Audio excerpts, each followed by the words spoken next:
How will they remember you? Find out in Need for Speed. Hello and welcome to this Games Radar Plus preview of the new Need for Speed. My name is James Jarvis and I am joined by Leon Hurley. Hello. Leon has been to Ghost Games to take a look at the game, Yes. and he's going to tell us all about it right now. So, Leon, the new Need for Speed. Need for Speed has obviously been rebooted more times than Spider-Man.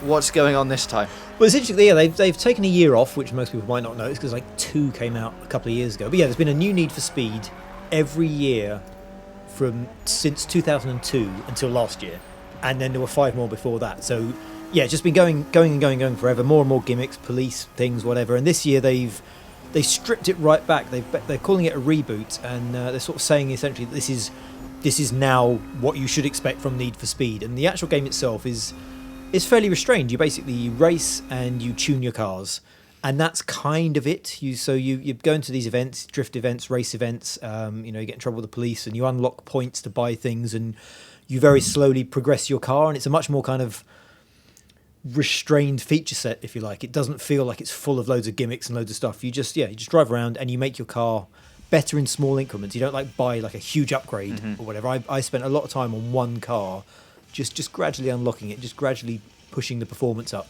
So the last Need for Speed we have was Rivals, which had you playing as both the cops and the hot rod racer type. Yep. Does this one just focus on racing then? Or can just you on be the racing, yeah. cops? You can't be the cops. There's 5 disciplines. There's kind of like speed, drifting, customization, crew, and outlaw, and they all have like a real life kind of motoring icon, sort of as their star, if you like. And I've forgotten all the names now because I'm not that tuned into car culture. But it's basically now just focus on car culture. You have a group of friends who are all obsessed with a different discipline. So you can drift. You get drift points. You get speed points. If you smash into things or like upset the police, then you get outlaw points. And so you level up all these 5 different disciplines. And if you just sort of play normally, you kind of level everything up fairly equally. But you can decide you're just going to do drift stuff and grind like drifting events and drifting to boost that, and maybe that will unlock a piece of gear, and you can build out like a drift car, a speed car, that sort of thing. And you can have, I guess, then different cars for different disciplines. So you have more than one car in your garage, and you choose which one you want to take out for a specific event. I mean, I played for about 5 hours at Ghost Games, and I had like a Ford something or other. I forgot what it was now. It was a 1990 something. I just focused on that. And I just got slightly better bits for the engine. I sort of messed around with the handling. I spent a lot of time getting the handling right. Like for me, I was playing with another journo, and he had the drifting whacked right up, so you could almost, it was impossible to go in a straight line. But that was his style, and I hated it. So I rolled the drifting off a little bit. So I just had to feather the brake a touch just to kick the back end out and get a drift, and that worked for me. I really loved the way I got it set up. And I just tweaked and tuned this one car. Even when I had more than enough points to buy like another one, you can build out a whole garage for different jobs. But I was just quite happily getting this one car to do what I wanted. So it seems that this time around there's a lot more focus on the simulation kind of thing of it rather than the arcadey stuff with the upgrading of all your cars and stuff. This is the thing, like say for handling, this is the thing I spent the most time tweaking with, because there's drift races. At one point you need to be able to drift well, so I was trying to get the right drift for me to complete this race, and an event as well. So say for drifting, there's like 5 or 6 different sliders, and you can position the wheels at the front and the back, you can position the angles, you can position the tire, change the tire pressure and fiddle with the brakes, so you can go in that deep. Or at the top there's just one slider that has grip on one side and drift at the other, and you move that one slider and it just makes all the adjustments to the rest.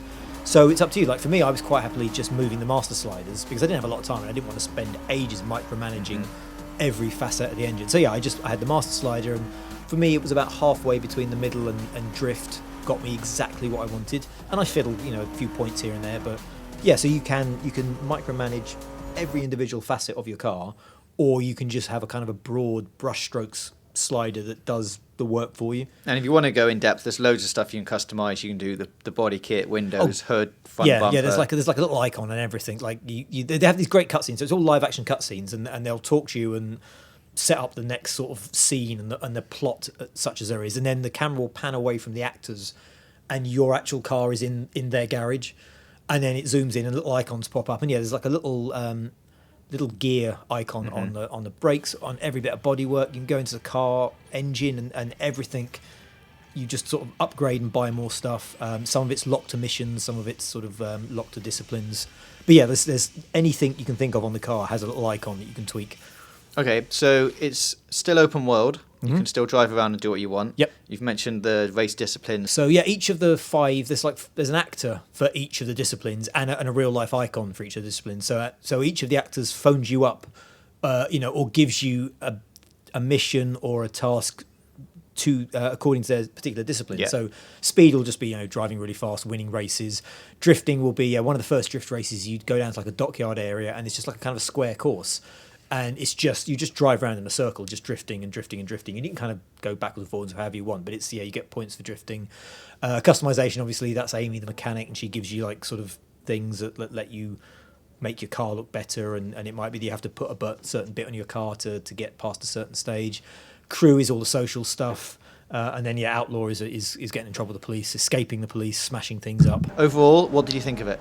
It's fun. They've stripped it all back. They've got rid of all the flash and the gimmicks. Like I say, every year is a different thing.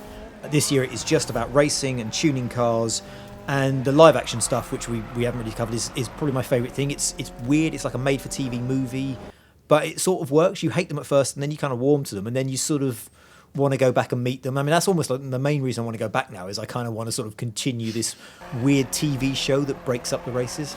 All right, well, Leon's written preview can be found on Games Radar Plus right now. And for more on Need for Speed, stay here on Games Radar Plus.